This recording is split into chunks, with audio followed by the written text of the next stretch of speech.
Hello. Welcome to another episode of the Punt Intended Podcast, a Dynasty Fantasy Basketball Podcast and a SportsEthos production. As always, I am your host, Mark C., the Dynasty leader over at SportsEthos. On today's episode, we'll hit on some of the latest transactions that have occurred in the past week before shifting over to discussion over Summer League. We'll first discuss what stats actually matter and which stats we should care about from a Dynasty perspective and projection forward. Then we'll use those insights and takeaways to highlight which prospects actually stood out and which prospects maybe had a little bit more warts than we anticipated or originally thought at first. Before we get into these topics, a little bit of housekeeping. You can find me on Twitter at MacAttack145 and on Blue Sky at Mark C Sports Ethos. You can find my Dynasty writings and rankings over at sportsethos.com. And we are now also on YouTube right now. So if you are more of a YouTube listener, that will be in the show description. Follow the links on socials, and you'll be able to watch us on YouTube. And if you're watching on YouTube, make sure to hit that subscribe button. Or if you're listening on podcast, subscribe, leave a rating. All that activity would really be appreciated and help the growth of the podcast. Let's get into some of the transactions that have happened recently, because there were actually some decent movements. First one was Bradley Beal was officially bought out from the Phoenix Suns and is headed to the Los Angeles Clippers on a 2-year, about $2-year, $11 million deal with a player option on the second season. The Clippers had to know this was coming. This is probably part of why the Clippers moved on from Norman Powell and instead brought in John Collins in that trade. Because, you kind of lost a lot of, at least not creation with Powell, but at least getting up shots. And Bradley Beal slots very nicely into that Norman Powell role. And I said this on the last pod about the Clippers, that Harden, Kawhi Leonard, Ivica Zubac would be the main offensive focal points. We can probably back off that statement a little bit now. And it's probably going to be very similar to what we saw last season in terms of sorting out the usage and the shot loads there. You could say Bradley Beal is a little bit more dynamic off ball, probably a little bit better in terms of a passing and setting up teammates than Norman Powell. But I think overall it's a little bit of a wash in terms of the usage reps. And it's probably then similar or even a little less for others like James Harden and Kawhi Leonard. I'm not downgrading either of them substantially for Dynasty. And same with Beal. He's kind of staying in a similar spot. He was already coming off the bench for the Suns, but still seeing a sizable minutes, the 28, 32 minutes per game range. And I don't think that changes on the Clippers because they do need this guard off the bench role since they lost Norman Powell. Bradley Beal just slots there. And I think maybe a little less scoring and threes from Beal compared to Powell, but you do get probably a little bit more assist as Beal takes on those secondary creation duties. Another transaction is that Damian Lillard actually signed with a team this early in the cycle, going back to the Blazers for 3 years, $42 million for player option on that third season. Now he's going to be out for the entirety of the upcoming season. Or I would be shocked if he tries to come back and play this season. I think the plan is clearly for Lillard to rehab this season and then come back in the 26-27 season, fully recovered and ready to contribute again. However, I'm pretty tepid on what his return will look like. I think this is a great story, Lillard going back to the Blazers, and he's discussed how it was hard being away from his family in that adjustment period. So I love the feel-good aspect of this story. Basketball-wise, I don't think it makes the most sense. This is frankly, I think this is a pretty significant commitment. But, hey, in terms of on-court, I think it will be a little middling results. And I think, honestly, Lillard was already losing some steam. The Achilles injury adds to that already. So I think he's more of a depth option. And I don't really think this is going to impact Scoot Henderson or Shaedon Sharpe or anyone else here that much, just because I'm not projecting Lillard to return all that well. I am projecting him to return as a decent 20, 25 minute per game player with some okay shooting, probably more in the 3-ball shooting aspect, either off the dribble or off ball. But that player who can go out, get you 20, 25 consistently, and you can trust him to do that, that would be a little too hopeful for my taste. Last smaller transaction here is that Cole Anthony was officially bought out by the Grizzlies and is going to the Milwaukee Bucks on a minimum deal. And I've seen a lot of talk of, oh, Anthony's going to slot in. We're going to see him, be this big minutes guy because the Bucks have no one else. We have to keep in mind the level of investment by the team here and how long this process took to play out. We had reports pretty much when Cole Anthony was actually traded to the Magic, or traded from the Magic to the Grizzlies, that he wasn't going to be on the team and they were working towards a resolution. And then we had 2 weeks of radio silence before getting this Cole Anthony to the Bucks news. So this isn't exactly screaming the Bucks were targeting Cole Anthony, wanted him early on, and found that resolution that worked. It rather seems like it took a little bit of time for Cole Anthony to find a home. So in terms of pecking order on the Bucks, I still think Kevin Porter Jr. and Ryan Rollins are going to be ahead of him, and Anthony is more that if nothing else is working, we'll give him a shot. It's kind of that break glass in case of emergency situation.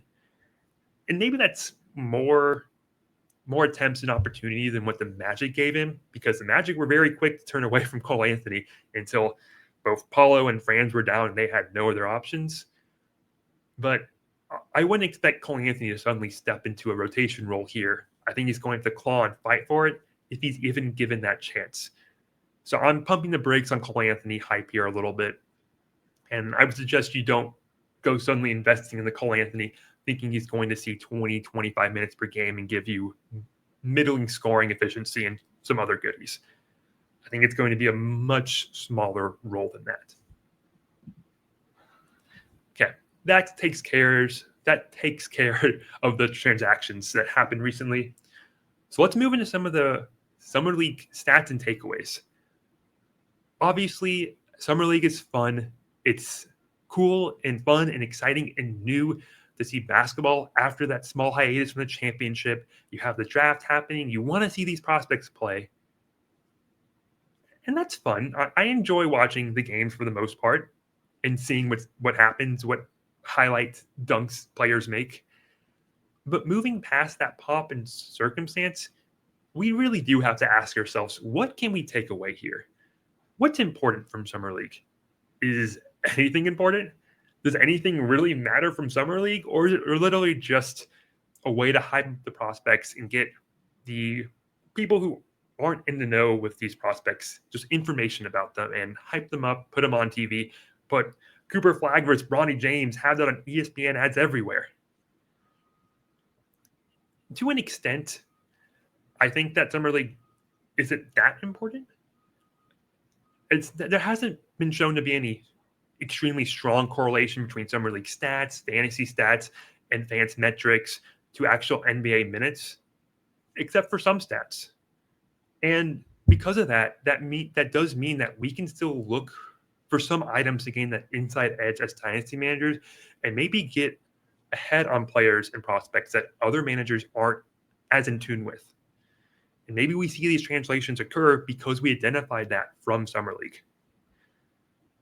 So strictly starting from a stats perspective, what actually carries over, if anything at all, to the NBA court? Luckily, Owen Phillips out there on the F5 Substack has done some research on this and what Summer League stats are actually sticky for players that logged at least 50 minutes in Summer League and then 250 minutes in their corresponding rookie season. He had an initial version of this article that came out in 2021, but he actually just published a refresh update last week. And I'll make sure on socials to retweet these, include these in the thread with the podcast notes so you can read that article yourselves. Really good read. Again, that's from Owen Phillips on the F5 Substack. So citing his work here, we're going to start with the bottom 5, the least correlated stats from Summer League to NBA players' rookie seasons, because I think that's actually more interesting. So bottom 5 from least correlated going up. These are all per 36. You got plus minus being the least correlated, then 3-point percentage, minutes per game, true shooting percentage, and then 2-point percentage, with free throw percentage not too far behind those. And instinctively, I think all those stats not being that correlated with the NBA production makes a lot of sense. Of course, percentages are going to be towards the bottom. I think I've spoken on percentages countless times in the past year since I've been doing this weekly pod. And I'm going to harp on it here again because I want to make sure this is drilled into y'all's heads. This is a 4 to 5 game sample size at most for these rookies and prospects. That is a nothing sample for percentages. That is not enough to say this player is this good at making threes, this good at making twos, this good at hitting shots from the free throw line even. It is not enough of a sample to make any definitive statement on a player's shooting talent. If you really want to use percentages, use the college sample or use the EuroLeague sample. That is just going to give you so many more data points and just a better basis for where these stats or what these stats could actually mean. And even then, I would argue that even those aren't enough data points to conclusively say, because this player shot the three ball well in college or in the EuroLeague, that they're going to shoot it well in the NBA. Percentages aren't the most stickiest, and especially in Summer League, do not look at just that percentage and conclude that a player is shooting well or is a good shooting talent. Minutes per game having a low correlation? I mean, yeah, of course that makes complete sense. These prospects are going to be given plenty of runway in Summer League just to see what they can do. But I'm not expecting second-round rookies to play a lot of minutes per game in their rookie season, if at all. And even first-round prospects we see not emerge into the rotation right away. One stat that I didn't mention in that bottom 5 is steals. And there's another interesting one here that actually didn't have too strong correlation as well. It wasn't in the bottom 5, the least correlated, but it wasn't that far behind. It had an R-squared value of 0.19. For those with needing a quick statistics lesson, basically R-squared is a measure of the correlation strength, goes from -1 to 1. So 0.19 being close to 0 means that steals in Summer League versus NBA aren't really that associated. But that seems maybe to go counter against your initial thinking. Wouldn't steals show that a player can be a pest on ball, read passing lanes, garner deflections, and just hound passing lanes and get steals? And I think the issue with reading steals in Summer League is that the play on the court in Summer League is extremely sloppy compared to the play in the NBA. Players and prospects are trying new things, fumbling the ball left and right and up and down and all over the court. You watch Summer League and it's clear that players are doing things that they will never be asked to do in the NBA. So everyone is getting more steals. And I think that's partially because turnovers are actually pretty significantly up in Summer League as well compared to the NBA games. So putting some numbers to that, I looked at the last 3 years of Summer League and NBA seasons and compared the average steals and turnovers in each of those respective seasons. Summer League games are only 40 minutes long, and so I scaled those stats to 48 minutes to match the NBA game length. Ideally, I would have used a per possession stat or a per rate stat or adjusted for pace, but I couldn't find any pace stats for Summer League, so maybe you can bring down the Summer League stats slightly for increased pace, but I think that gives a pretty rough one-to-one comparison. So turnovers on average saw a 35% increase compared to the NBA regular season. Steals on average were up in Summer League 25% for each of the past 2 seasons, and then in 2022, up 35%.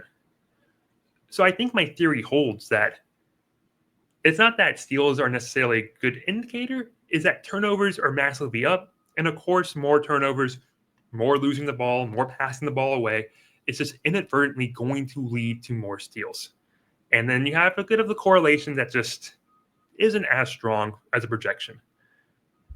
I'm not saying ignore steals completely, but I'm definitely downgrading it in terms of caring about that as a summer league stat and indicator. Let's move to the top 5 correlated stats from summer league to NBA. And these are the ones that we should probably look at the most. Again, these are all per 36, and I'm going to start from the most correlated to the least correlated. So most correlated is 3-point attempt rate, then 3-point attempts, assists, blocks, and then total rebounds, offensive and defensive rebounds, and then field goal attempts a little below that. I think overall the shot attempts, especially 3-point attempts, make sense. And these are attempts per 36, keep in mind.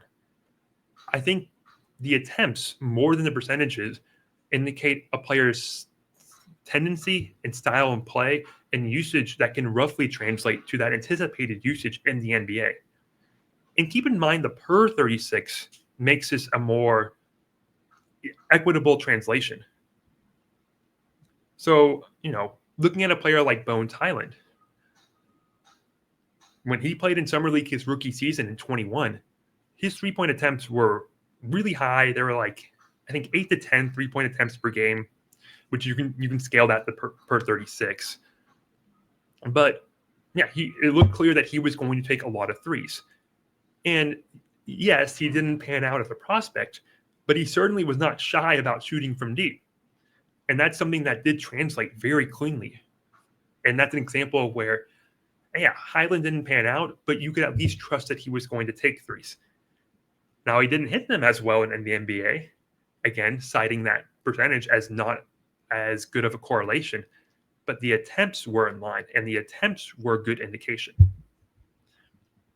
A player that I maybe can look at in terms of shot volume as not a negative indicator, but maybe not a positive one, is Carter Bryant, who hasn't taken the most shot load in Summer League this season. Took about 8.3 field goal attempts in his 25 minutes per game, which isn't a bad rate, but it certainly isn't a ton. It certainly isn't like he is driving and powering and is trying to make stuff happen on offense. And I'm someone with Carter Bryant. Thought he was an excellent draft pick for the Spurs for how he fits in and for his complementary game and his defensive on-ball ability. But his lack of on-ball game in creation were very clear from his tape, and that he didn't try that much. And I think that is something we can take away from his Summer League showing, is that he was not really pushing himself to take shots. Making it simple, shooter's going to shoot, non-shooter's going to not shoot. Assist, going to assist now, they were the third highest correlated stat from Summer League to NBA. And I think assists similarly fall under that mindset or style category. Maybe assists are a little bit more reliant on teammates finishing or having maybe that lob threat or good shooter on the team. But at the very least, it shows that a prospect is willing to pass, willing to find those reads, willing just to move the ball, and can see that, and is not just looking and hunting for his own shot. So assists are something that we can look at from Summer League stats and say that can translate well to the NBA game, or at least the ability to get assists. Blocks and rebounds, both offensive and defensive rebounds, were similarly highly correlated as well. And for me, that's kind of the on-ball big version of assists, are those blocks and rebounds, specifically offensive rebounds. Being able to swat shots, get inside for boards, have that energy to get in and fight for positioning. Again, it falls under this bucket of stylistic trends of a player that we can identify in Summer League. And so I think that's a general theme, is that small sample percentages and stats like that, we can't really take away anything from that. But attempts, usage, blocks, boards, those are the stats we can care about from Summer League. There were some middling trends in stats that I just want to touch on here. Free throw attempts was more of a middling correlation, not super weak, but not too strong either. I think that has to do with the amount of fouls that are afforded to players and the inconsistent reffing in Summer League. I think that probably inflates the number of free throws. I think players will be more prone to lazy fouls because you can foul up to 10 times in Summer League before you're ejected. So I think that correspondingly inflates free throw attempts and then make them not as trustworthy a stat to use for indicators or projections going forward. Turnovers were also more of a middling correlation. Somewhat touched on that earlier, but my belief is that the worst players or prospects are trying new things and then will not be afforded these same reps in the NBA and will not have those chances to turn the ball over. We saw Kamen Malawach and Yves Misi try to post up and drive and basically run their own offense, and it looked pretty bad for both of them in Summer League. Are they going to get those chances in the NBA? They could try to do that on the NBA court, but I'm pretty sure they get pulled pretty fast if they try the same stuff they were doing in Summer League. And so I think that's why turnovers aren't as correlated for these prospects, because they're just trying to show what they can do and show out.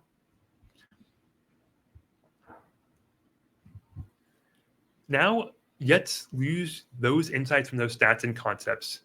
And then what does that mean from a more vibe space or eye test takeaway? Because that's the more fun part, and that is the more eye test and scouting. And I always say you should marry those two together. You should have both eye test and the stats to back it up. If you're just using one or the other, you're missing a component of scouting and evaluation. And for the most part, a lot of the insights from those stats and concepts do actually match up well with my initial inclination and what I scout for in these players. First off, what are you actually doing on the court? Are you helping elevate your team? Are you just hunting your own shot? Are you getting that separation to get good, clean looks? Are you actually able to get your shot up and I can say this is a good shot? Or are you just chunking shots and just chucking them up like crazy? I think it's really clear to notice the difference between a player who's just chucking shots up there and being selfish versus, oh no, that was a good look. That was a good process. You should keep doing that even if you're not hitting. And if you are struggling to get good looks against Summer League competition, that has to be a worry point in the NBA. I think some prospects that were examples of this were Cooper Flagg and Kasparas Jakučionis for slightly different reasons. Flagg, I think, was definitely trying to show that element. Didn't really have much. Even for Summer League, their team wasn't that talented outside of Ryan Nemhard. Didn't really have anyone who could dribble or create.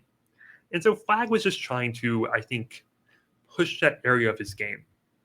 I'm not concerned that he missed a lot of shots. That's fine. I mean, his first game was pretty rough. Second game, definitely better. But maybe it does speak a little bit that his looks weren't the cleanest. He wasn't getting the greatest separation on drives.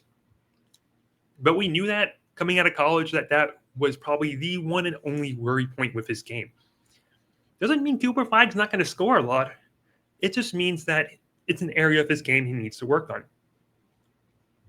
Kasparas Jakučionis similarly struggled against pressure, wasn't able to really build his shot volume that high, and didn't really get the greatest separation or wasn't able to get clean looks.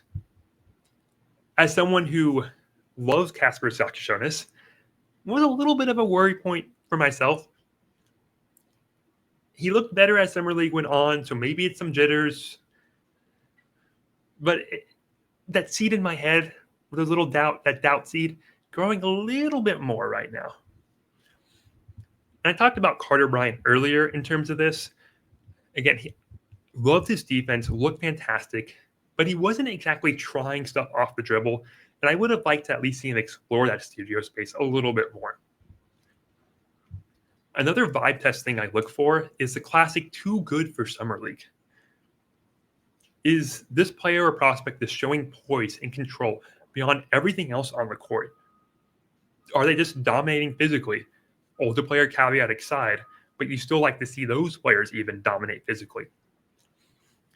Are these players forcing fouls because they're creating such good advantages that the opposing team feels the need to foul them? Are opposing offensive players just terrified to challenge them at the rim? Or is his second or third year former first round pick showing out? So AJ Mitchell looked just solid on court for the Thunder. Showed a lot of poise. Stats weren't fantastic, but I mean, in terms of the counting stats, they were there. Shot attempts were there. He was always getting into the paint, getting pretty clean looks, getting to the foul line, forcing advantages, and he just looked under control and unbothered by any other player on the court. That's what you like to see from the second or third year player. Dalton Knecht, on the other hand, not so much. Off-ball shooting looked fine. Thought he was getting into those actions, running off screens well. On the ball, struggled to get really positive areas into the paint. Didn't get clean layups. Had contested hook shots and runners all the time. And didn't really look like a player that I have faith in saying he can add anything on ball, which that was my worry with him coming out of college when I profiled him, I guess 2 years ago at this point, or I guess last year, but throughout the cycle. So yeah, Dalton Knecht seeming more and more just like a bit role player. Terrence Shannon Jr. definitely looked good, but we'll have more on him in a little bit. Somewhat with that too good for summer league or showing poise and control, how is a player handling pressure against them while dribbling? Are they able to shield the ball, control the handle, or are they knocked off their spot? When we talked about AJ Mitchell looking well in this department, I also thought Nikola Topić looked extremely well in this area as well. Definitely some moments of him getting a little bothered by pressure, but I mainly thought he kept his dribble alive, controlled the pace and play well, and looked pretty good out there considering the injury he was returning from. On the flip side, we talked about Jakučionis already, getting knocked off his spot a decent amount, needing to pick up his dribble, not able to get to positive areas. And another player that I thought looked poor in this department and poor in handling ball pressure was Jerger Yman. Jerger Yman's stats are actually interesting in this regard. Do you remember that stat I said that was the most correlated from Summer League to the NBA? It was 3-point attempt rate, which Jerger Yman, I'll get that pronunciation right, need to get it in my head. But Jerger Yman actually led all NBA draft picks in this recent cycle in 3-point attempt rate, which again is the stickiest stat by Owen's analysis. And you might look at that and think that sounds really positive.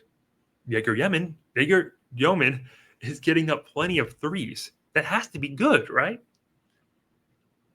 I think the stat's actually a double-edged sword because it's not 3-point attempts, which granted, Jerger Yman did look very strong in his 3-point attempts. But we're talking about 3-point attempt rate, which is a proportion of your shots that are taken from behind the arc. So if you're taking a lot of shots or taking a lot of your shots from behind the arc, that means you're actually not taking any shots inside. And you want to know how many twos Jerger Yman attempted in his 75 minutes of Summer League play?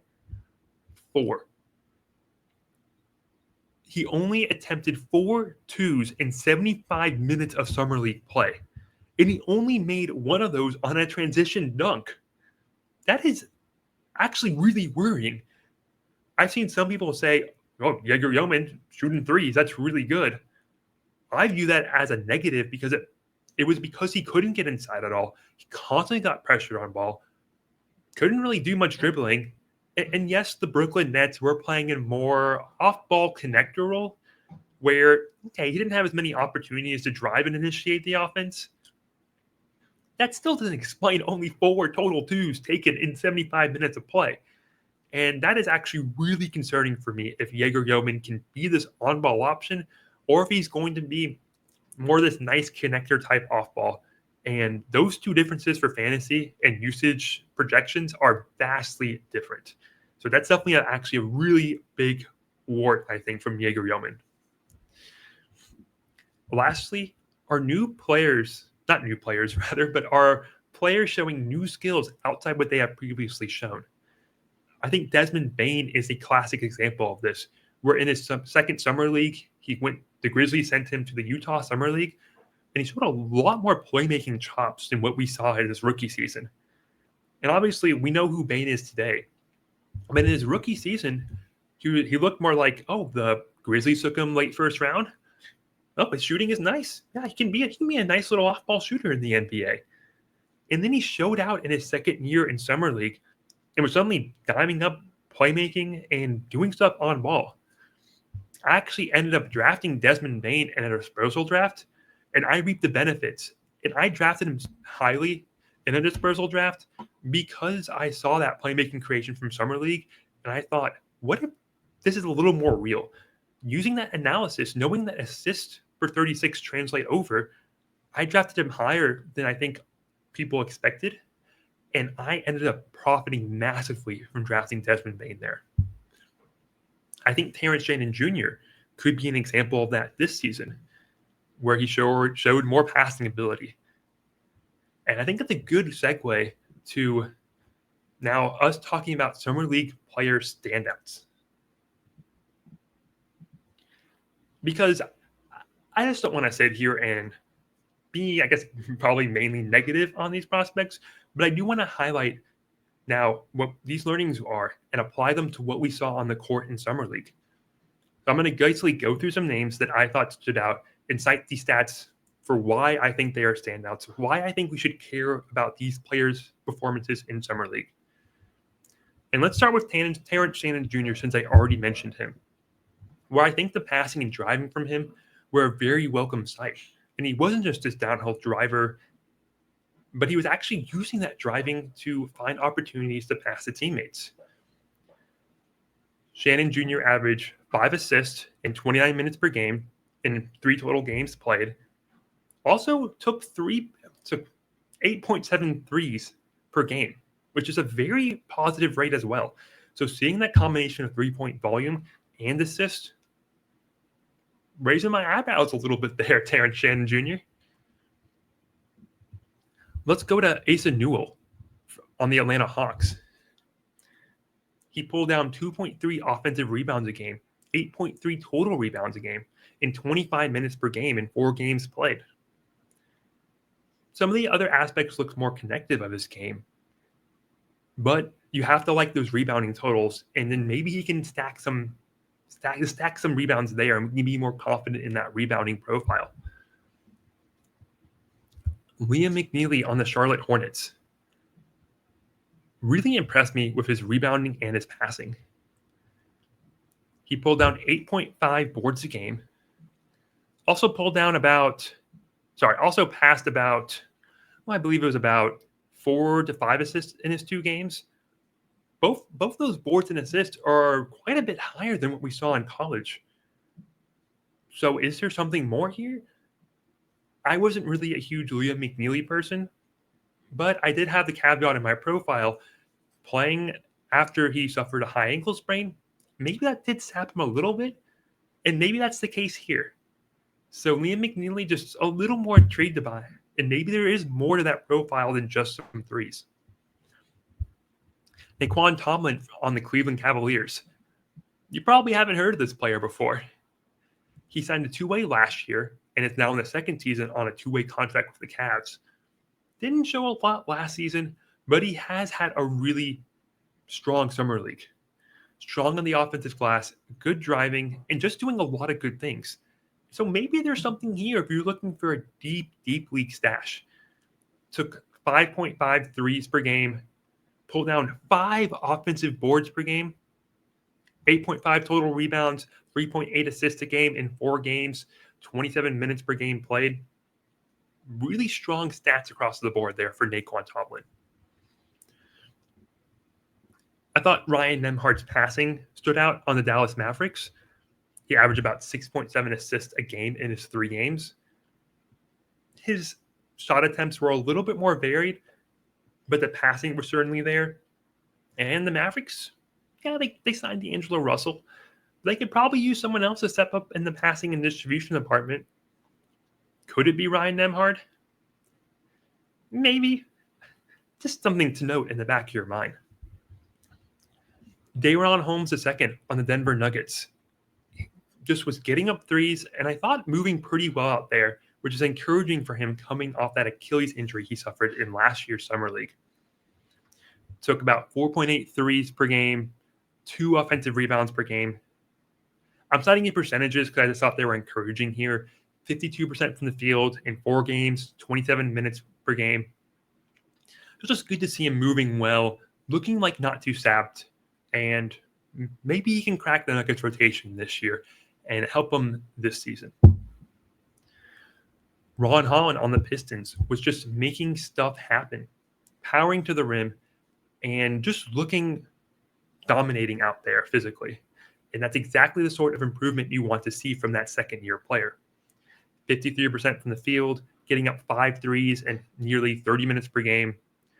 Also averaged 4 steals a game, which we know isn't as correlated, but when it's that high, it does raise your eyebrows a little bit.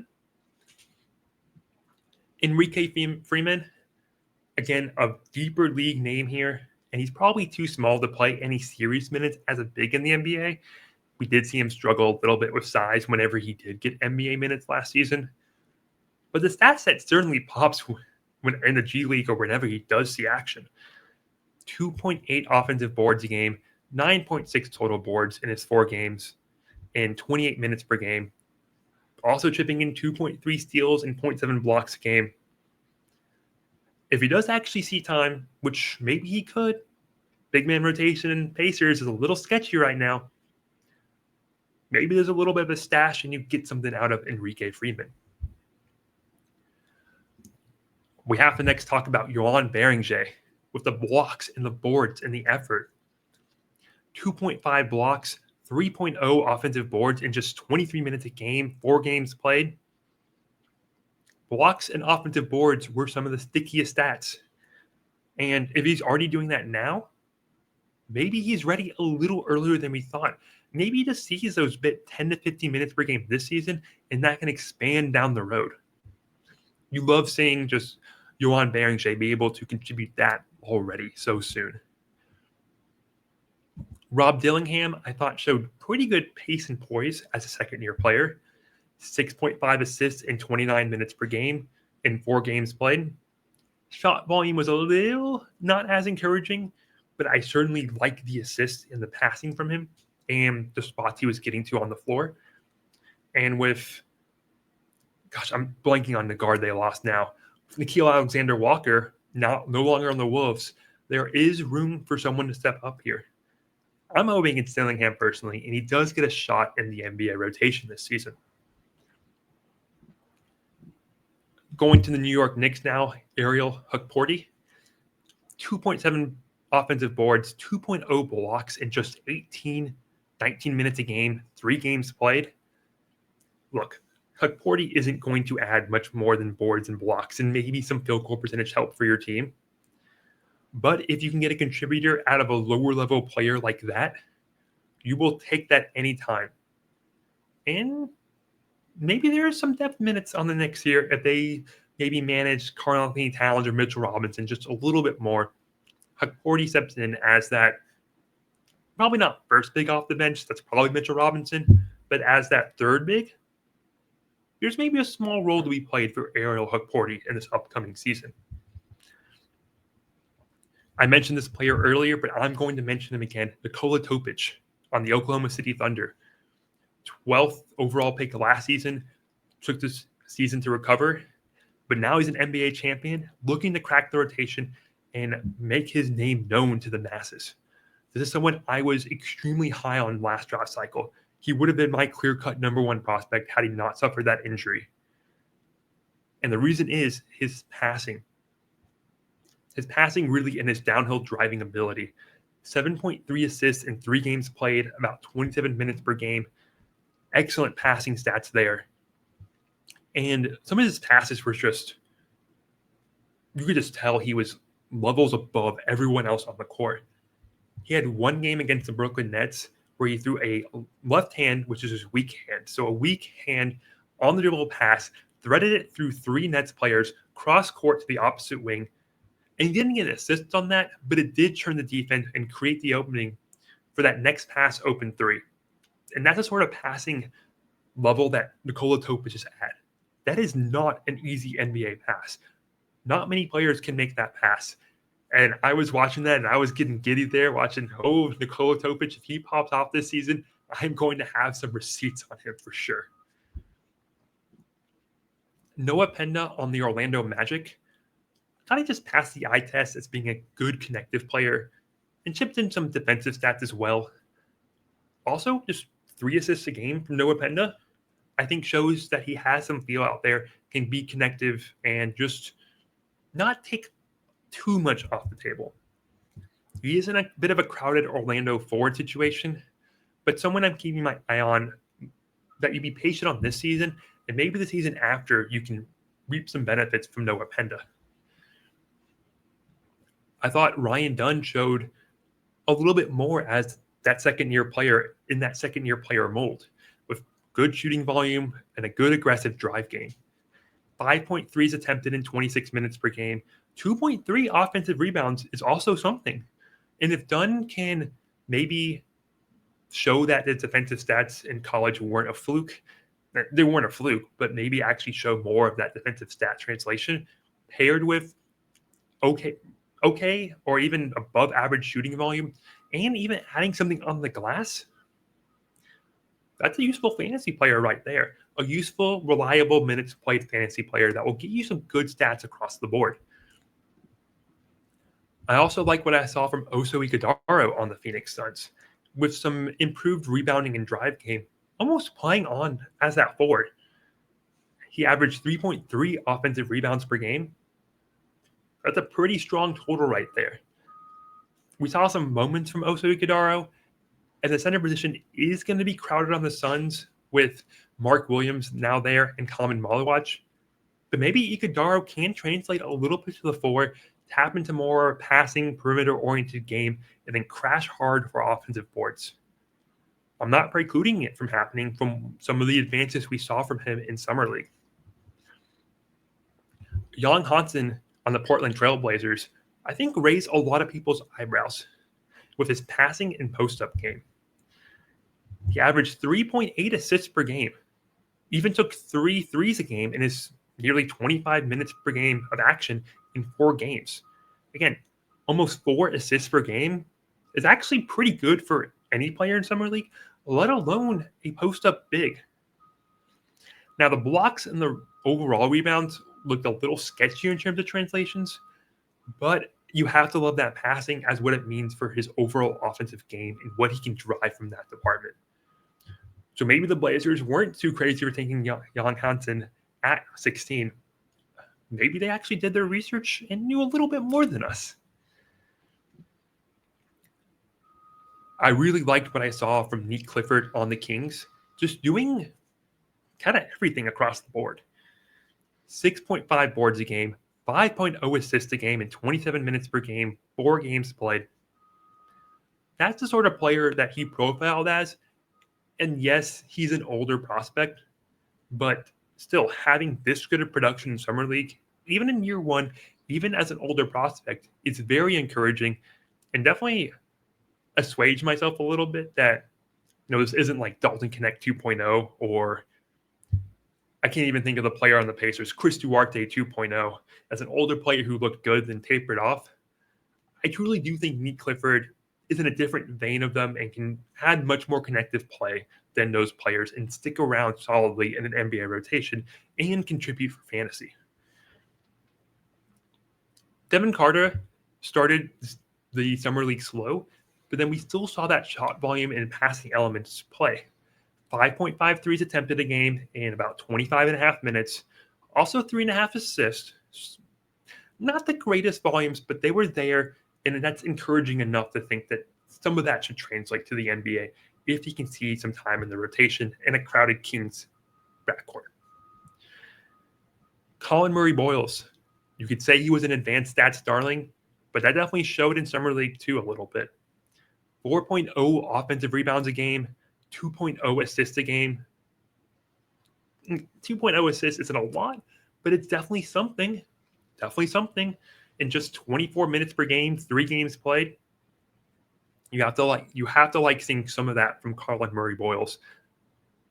And I think he will get a chance in the Raptors rotation because of his defense.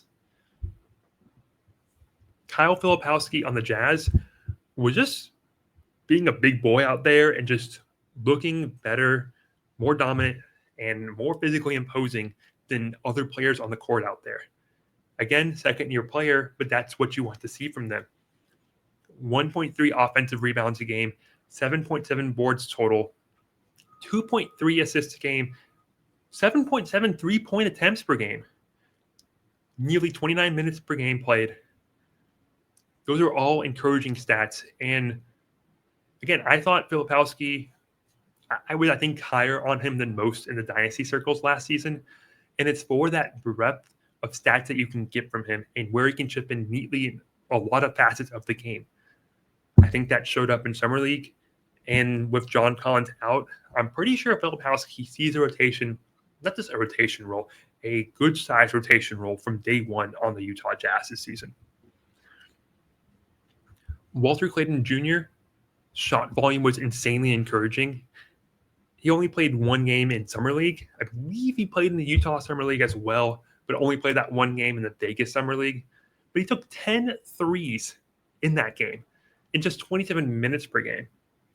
I'm pretty sure his 3-point shot volume was also similar in the Utah Summer League, but that was his profile, and he was getting those shots up aplenty with good space and good pace and good poise. And I said this earlier when we talked about the prospects on the Jazz roster and the pick of Walter Clayton Jr.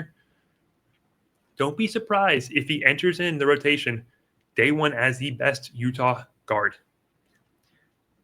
And that's including one of my loves last year, Isaiah Collier, who we did see the passing shine through, but a lot of the other warts in terms of low 3-point attempts. Collier did average 7 assists per game in his 28 minutes per game played 4 games in Summer League, but only took 4 3-point attempts per game. So a mixed bag from Collier, but at least the passing was still there. And that has always shined through for him if he can just figure out the offense. Last player here, Keyshawn George on the Washington Wizards, I thought was actually pretty good on ball, showing good strength, a nice tidy little step back, and doing a little bit more with the ball in his hands. 8.0 boards a game, 4.5 assists a game, 8.5 3-point attempts per game, and 31.5 minutes per game over 2 Summer League games. Really encouraging stuff across the board for Keyshawn George, who I've been lower on because I didn't think his on-ball game was anything. I thought his complementary game was not really that great and was just more okay. But this Summer League performance actually does have me thinking a little bit more on Keyshawn George. And I'm a little intrigued if he does emerge from their crop of prospects this year and shows them that he's, not head and shoulders above, but a tier or 2 above them. So keep an eye on Keyshawn George to see if some of those on-ball elements do translate over to the league this season. And that's where we'll leave it for this episode of the Punt Intended podcast. As I said at the top, we're on YouTube now, so if you prefer watching there, or if you just want to go there to the Ethos Fantasy NBA page, subscribe.